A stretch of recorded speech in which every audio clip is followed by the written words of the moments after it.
siyaasi Yuusuf Jaamac Xiis oo kamid ah siyaasiyiinta waaweyn ee Soomaaliland kana mid ah xisbiga mucaaradka UCID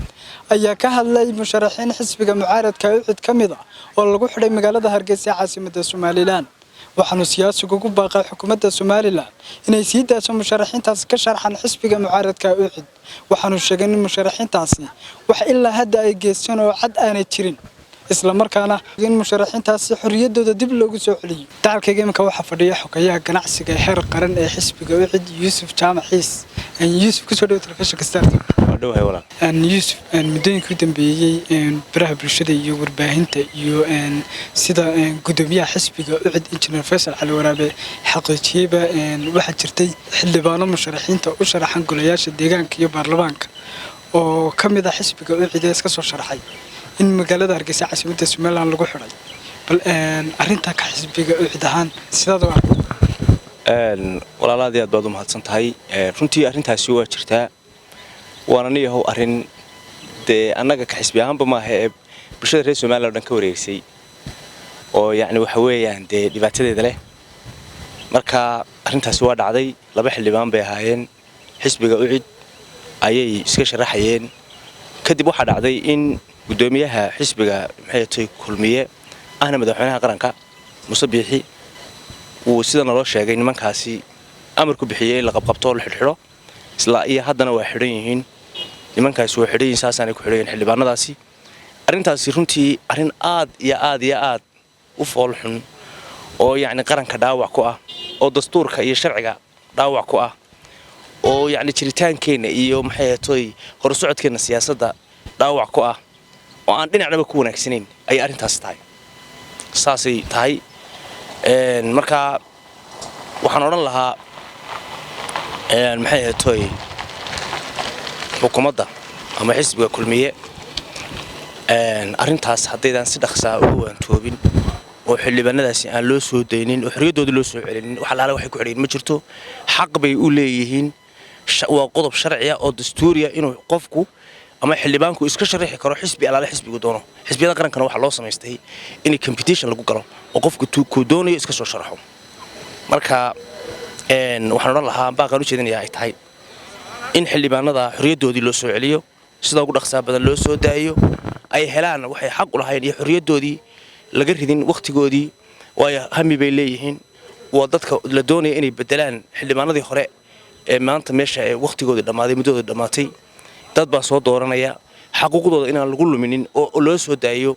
ayaan oran lahaa waan ku baaqayaa taa waana ku adkaynaya xildhibaanada simka waa xidhan yihiin markaad daba gasheen xildhibaanadaas waxay u xidhan yihiin maxaa la yidhi way u xidhan yihiin waxaa naloo sheegay inay nimankaasi oo xildhibaanadaasi u xidhan yihiin inay iska isdhaadeen xisbiga UCID iska sharaxa xisbiga UCID bay yimaadeen isla markaana ay waa iska sharaxaynaa markii la ogaaday ayaa ciidan loo soo diray sidaasaana lagu xidhxidhay dee waa xidhxidhayin saasay ku xidhayin xildhibaanada horta yaa lagu eedeeyey inay xidhan yihiin ma xisbiga kulmiye ma arrimo siyaasadeed oo gaar ah ma arrimo beesha ay kasoo jeedaan oo iyadana qosayso kala reebista xildhibaanada arrimaha musharaxiinta xisbigiina kasoo jeeda ay u xidhan yihiin maxaa toos oo cad leedin yiri waxaas cad oo ay u xidhan yihiin xildhibaanadaas walaal aad iyo aad baad mahadsan tahay waxay u xidhan yihiin xildhibaanadaasi marka hore waxay kasoo jeedaan beesha madaxweynaha xildhibaanadu labada xildhibaanba waxay kasoo jeedaan beesha madaxweynaha marka maadaama beesha madaxweynaha kasoo jeedaan madaxweynuhu wuxuu yidhi maanta uma baahnin xildhibaan beeshayda kasoo jeeda oo xisbi kale iska sharaxa yacni waa arrinta ku tusaysa in madaxweynihii dhammaan qaranku ama dee yacni waxa weeye xisbi ahaanba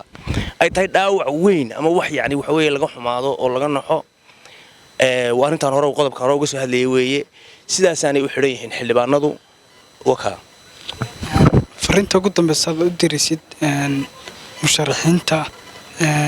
iska soo sharaxaya xisbigiina bulshaweynta iyo taageerayaashiina fariinta aan u dirayaa bulshada reer Soomaaliland marka hore fariintaan u dirayaa waxa weeye waad ogtiino maanta mandaqadan aynu ku noolahay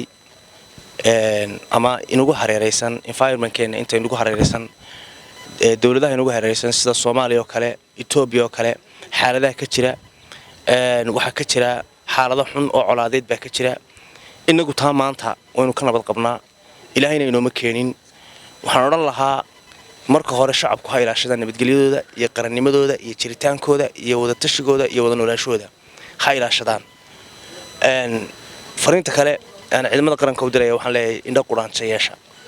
indha quraanjeeyasha adowgu waa badan yahay waxyaabo badan baa jiraya meelo badan oo laynaga soo joomaya jiraya xuduudaha iyo yacni waxa weeyaan ilaaliya taas waxaan u dirayaa ciidamada qaranka iyo shacabka Jamhuuriyadda Soomaaliland dhammaantood iyaga isku duuban ka xisbi ahaan xisbigeena fariinta u diraya waxa weeye waad ogtiin oo xisbigii markii si maxay toy dadkii ay u soo hiloobeen ee loo yimi maxay toy xisbigani waxa uu bixiyaa waa cadaalad iyo daryeel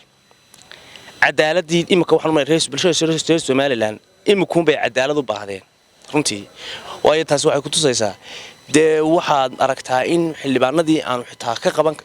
laga kala qaban leeyahay dokumentiyadii ay keenayaan oo ay mar walba xildhibaan waliba u soo hiloobay reer waliba imanaya xisbigii taana waxa weeye halkan cadaalad la soo bidayo